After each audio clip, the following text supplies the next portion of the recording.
नमस्कार, मैं जूली तिवारी हर समय आपके साथ न्यूज चैनल में आप सभी का स्वागत है। तो चलिए नजर डालते हैं आज के कुछ मुख्य समाचारों पर। 31 घरों और मस्जिद को तोड़ने की नोटिस पर भड़का आक्रोश। उल्लासनगर मनपा के खिलाफ वंचित का हल्ला बोल। सुजीत आम्बेडकर ने दी बड़े आंदोलन की चेतावनी। उल्लासनगर महानगर पालिका के पास स्थित 31 घरों और एक मस्जिद को तोड़ने की कार्रवाई से संबंधित नोटिस दिए जाने के विरोध में वंचित बहुजन आघाड़ी की ओर से उल्लासनगर महानगर पालिका के बाहर जोरदार आक्रोश आंदोलन किया गया। आंदोलन में बड़ी संख्या में मुस्लिम समुदाय के नागरिक, वंचित बहुजन आघाड़ी के पदाधिकारी और कार्यकर्ता शामिल हुए। इस दौरान मनपा प्रशासन के खिलाफ जमकर नारेबाजी की गई और नोटिस तत्काल वापस लेने की मांग की गई।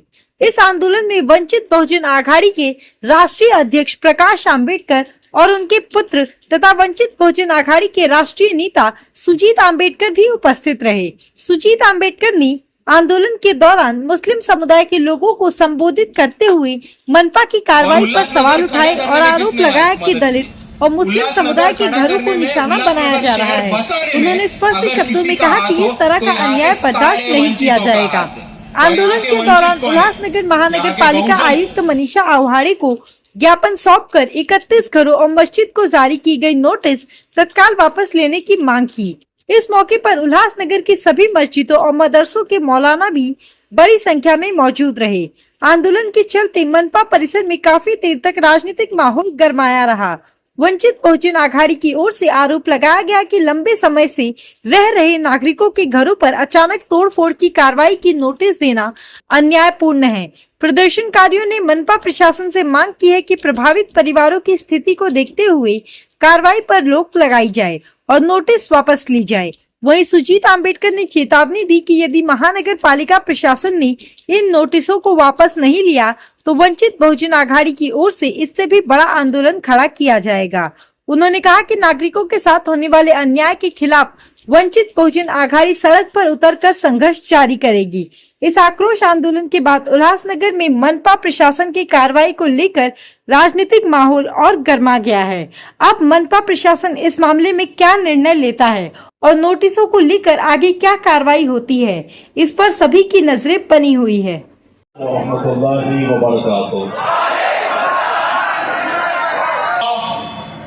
उसी तौर से बोलो, बहरों का इलाका है, जरा जोर से बोलो। खाली जमीन का नाम नहीं है उल्लासनगर।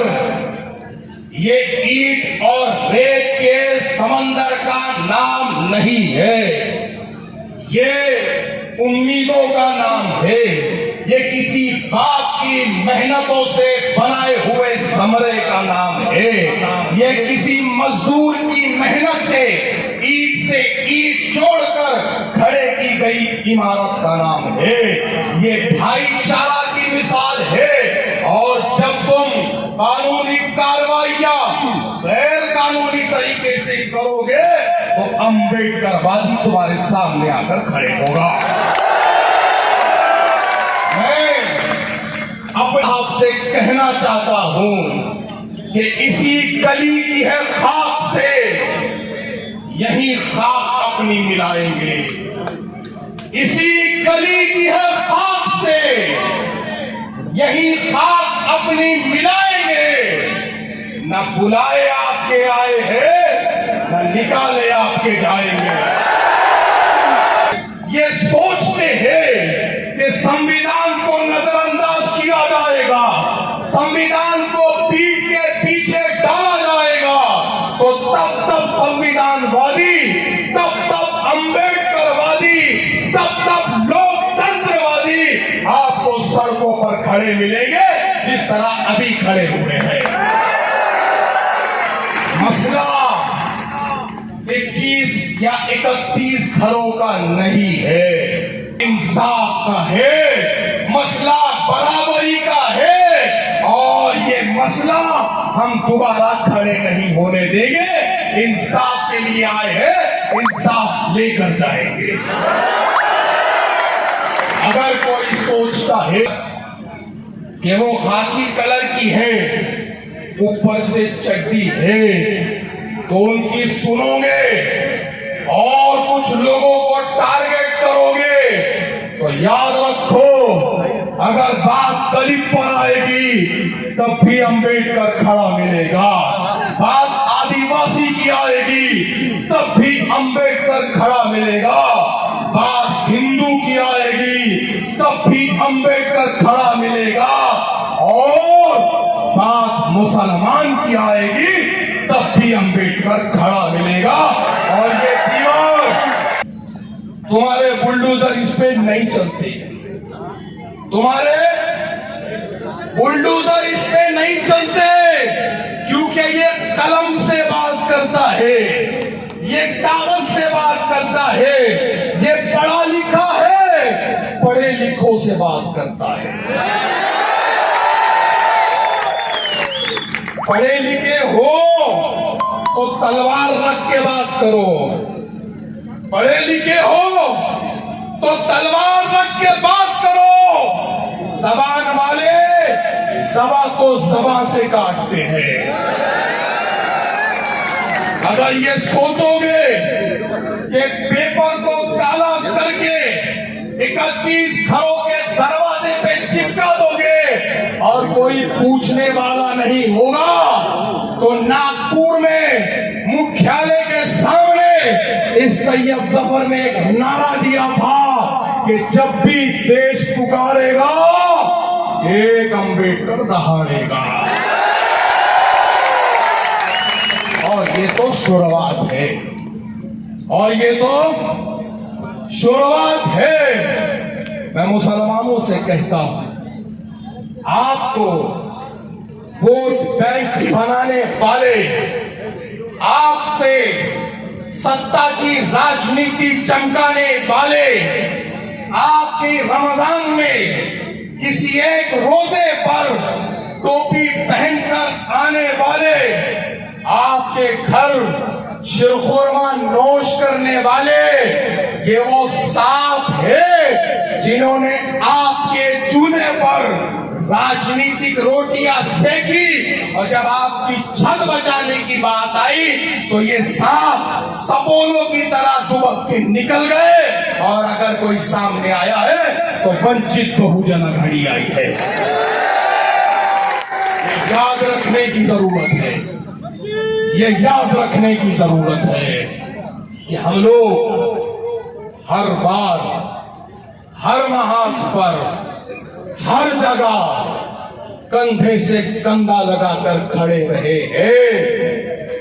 और ये बात हवा में नहीं कहता, ये बात ये भी नहीं कहता कि हम ये करेंगे, मैं ये कह रहा हूं कि हमने ये किया है। जब सीए, एनआरसी, एनपीआर का मुद्दा आया तो बाबा साहेब अंबेडकर थे जिसने पूरी बंबई को बंद कर दिया था, सिर्फ मुसलमानों के मुद्दे पर। जब पैगंबर मोहम्मद सल्लल्लाहु अलैहि वसल्लम की शान में कोई भी चिंगा पिल्ला उठ के गुस्ताखी कर रहा था, और ये कांग्रेस वाले, एनसीपी वाले, शिवसेना वाले, सपा वाले, भाजपा वाले, ये जितने कलर के हैं सब खामोश बैठे थे। एकमात्र बाबा साहेब अंबेडकर थे जो औरंगाबाद में आकर उलमा इकराम के साथ बैठकर एक बिल बनाते हैं, एक ऐसा बिल बनाया जाए कि जिस बिल के पास होने के बाद इस महाराष्ट्र में किसी माई के छने में इतनी ताकत ना हो कि वो अल्लाह के नबी के शान में गुस्ताखी करे। बिल बनाया, अपने एक मित्र के हाथ से विधान परिषद में भिजवाया। बिल में प्रावधान ये रखा कि अगर कोई आकाए नामदार के शान में गुस्ताखी करेगा तो कम से कम 10 साल जेल में जाएगा। लेकिन जो विधानसभा में, जो विधान परिषद में आपके वोटों की बिरयानी खा रहे हैं, उन्होंने इस बिल को बहस पर भी नहीं आने दिया, क्योंकि इनको पता है कि अगर ये बिल पास होगा तो कल को कोई गुस्ताखी नहीं करेगा, और जब गुस्ताखी नहीं होगी तो राजनीतिक रोटियां कहां जाकर सेकी जाएगी। वो अम्बेडकर आपकी छत का मसला है, वो ही अम्बेडकर।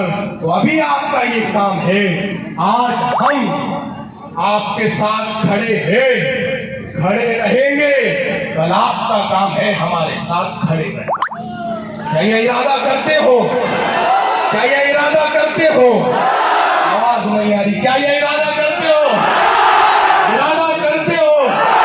तो आओ तुम सबकी तरफ से कहता हूं, माननीय आयुक्त साहब, जब उल्लासनगर तकरीबन इल्लीगल बैठा हुआ है तो उन 31 घर के नीचे कौन सा कोहिनूर मिल रहा तुमको?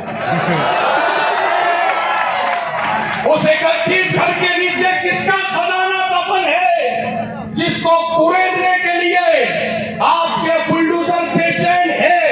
आखिर किसका हुक्म है जो बजा लाना आप जरूरी समझते हैं? आपको ये समझना चाहिए, कारपोरेशन का ये काम है कि सबसे पहले घरों को रेगुलराइज कर दिया जाए, और अगर आप रेगुलराइज नहीं कर सकते तो किसी ने क्या खूब कहा है, कुर्सी है तुम्हारा, ये जनाजा तो नहीं है। कुर्सी है तुम्हारा, ये जनाजा तो नहीं है। कुछ कर नहीं सकते तो ऊपर क्यों नहीं जाते?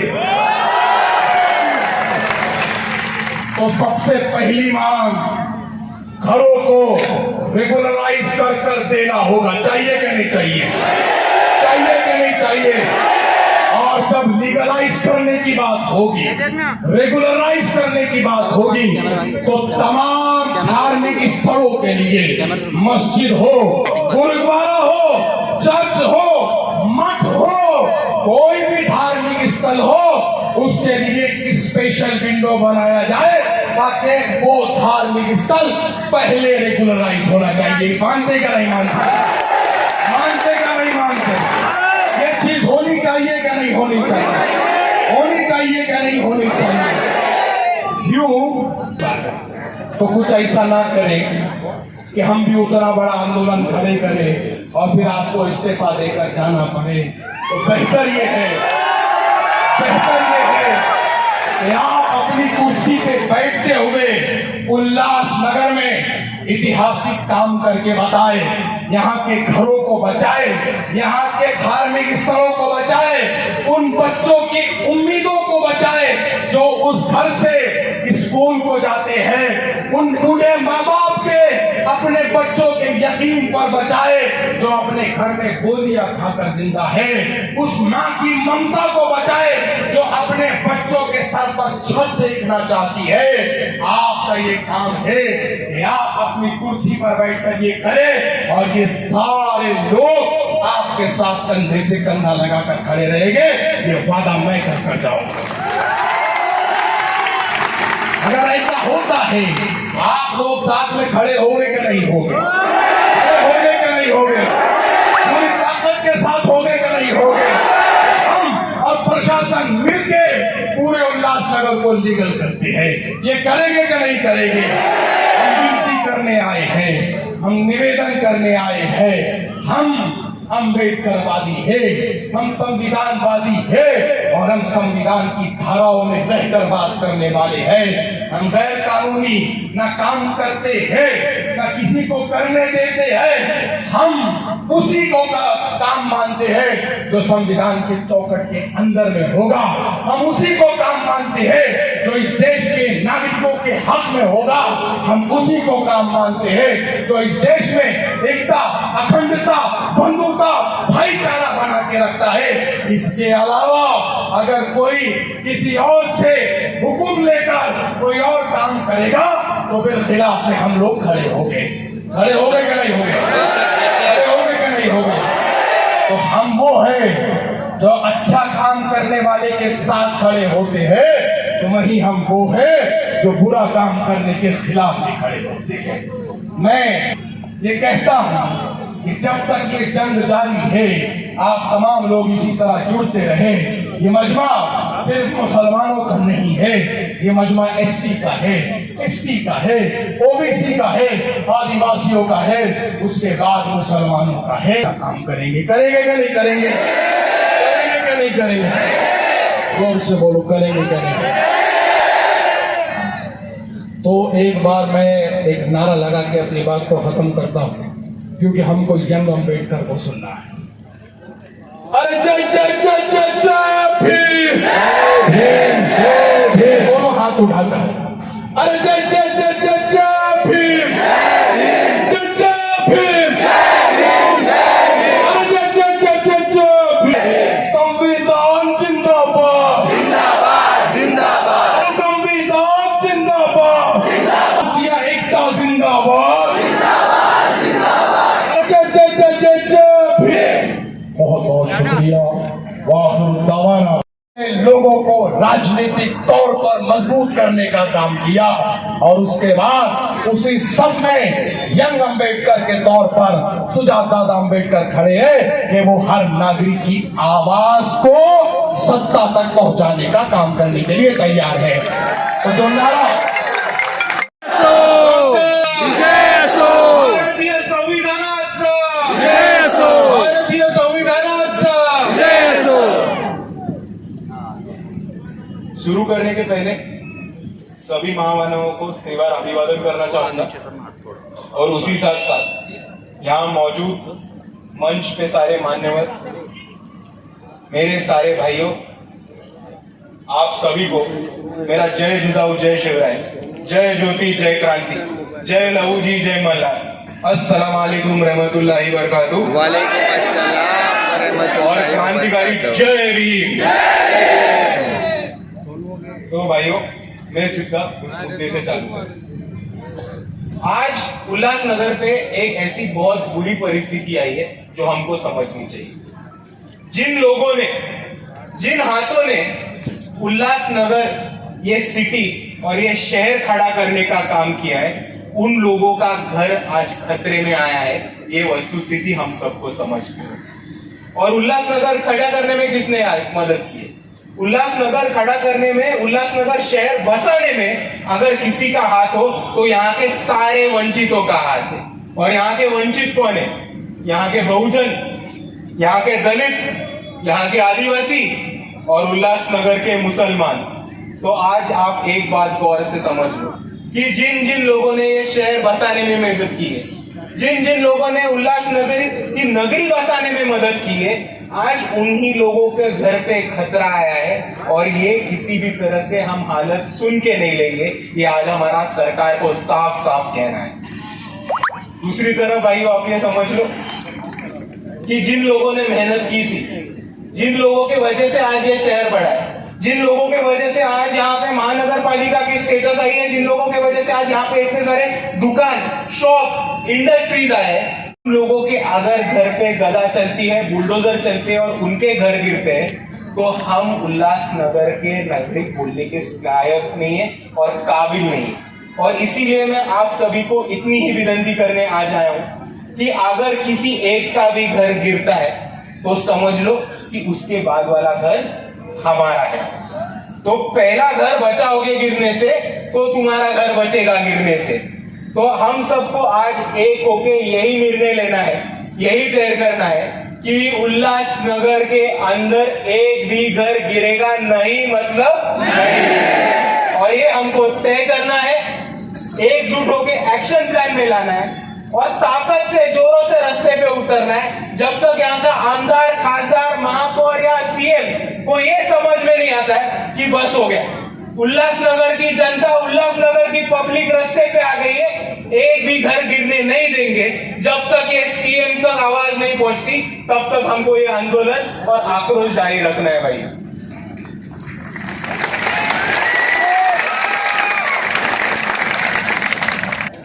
अगर आप उल्लासनगर की हालत देखोगे तो आपको पता चलेगा कि ज्यादा से ज्यादा घर यहाँ पे इरेग्युलर है। उल्लासनगर के मैक्सिमम जो सेटलमेंट्स है, जो बस्तियां है, जो फ्लैट्स है, जो बिल्डिंग है, वो इरेग्युलर है, वो इलीगल है। लेकिन सारे घरों पे कार्रवाई नहीं होती। कार्रवाई होती है तो किस पे? वो दलितों के घरों पे होती है, मुसलमानों के घरों पे होती है, आदिवासी बहुजन यानी सारे वंचितों के घर पे रहती है। और आप इनका गेम समझ लो, जब इनको उल्लासनगर की सिटी बैठानी थी, जब इनको उल्लासनगर की नगरी खड़ी करनी थी, तो उनको आपकी हमारी जरूरत थी, उनको हमारी आपकी मेहनत चाहिए थी, उनको आपकी हमारी मजदूरी चाहिए थी। पर जब उल्लासनगर सिटी खड़ी हो गई, यहाँ पे इंडस्ट्री, आज जर आपण उल्हासनगरची परिस्थिती बघितली तर आपल्याला कळेल की 90% सेटलमेंट त्या स्लम्स असू देत, त्या पक्की घरे असू देत, त्या कच्ची पक्की घरे असू देत, किंवा त्या बिल्डिंग असू देत, किंवा ही महानगरपालिकेची सुद्धा बिल्डिंग असू देत, ते रेग्युलरायझेशन नाहीये. प्रॉपर्टीजच्या बाबतीत गफले आहेत, कोणाच्या नावावर जमीन आहे, इलिगल सेटलमेंट्स आहेत. हा अख्ख्या उल्हासनगरचा प्रॉब्लेम आहे. पण जर तुम्ही टार्गेट करून फक्त दलितांच्या, मुसलमानांच्या घराला नोटीस पाठवत असेल तर ही सरकारची चुकीची खेळ असं आम्ही मानतो. आणि मोठ्या प्रमाणात जातीवाद आणि धर्माच्या नावावर तेढ निर्माण करणं आणि दलित मुसलमानांना इकडनं मोठ्या प्रमाणात स्थलांतरित करणं हा भाजपचा खेळ आहे. आणि ते आम्ही थांबवण्यासाठी आयुक्तांनाही नोटीस द्यायला आलोय की तुम्ही सर्वात पहिले आता जी नोटीस दिली ती नोटीस खारिज करा. दुसऱ्या बाजूला धर्मस्थळ असतील, मस्जिद असतील, मंदिरं असतील, गुरुद्वारे असतील, चर्च असतील, बुद्ध विहारे असतील, या सगळ्यांना एका रेग्युलरायझेशनच्या मीटिंग मध्ये यांना स्पेशल विंडो करून द्या. आणि जुने जितकी पण धर्मस्थळ आहेत उल्हासनगरमध्ये त्याच्यापैकी कशाने हात नका लागू दे. आंदोलनाचं स्वरूप मोठं करू. आता हे फक्त एका चौकापुरती झालंय, ते शहरभर घेऊन जाऊ, जिल्हाभर घेऊन जाऊ. आणि असंच जर राहिलं तर हा प्रश्न आपण जर बघितला तर फक्त उल्हासनगरचा नाही, हा बऱ्याच शहरांमध्ये हा प्रॉब्लेम आता उभा राहिलाय. तर हे आंदोलन महाराष्ट्रव्यापी करण्याचं काम वंचित बहुजन आघाडी नक्की करेल. तो आज के लिए बस इतना ही। कल फिर मिलेंगे इसी समय इसी चैनल पर। तब तक के लिए मुझे दीजिए इजाज़त। धन्यवाद। हमारे चैनल को सब्सक्राइब करें और बेल आइकन दबाना ना भूलें ताकि हमारी खबरें सबसे पहले आप तक पहुँचे।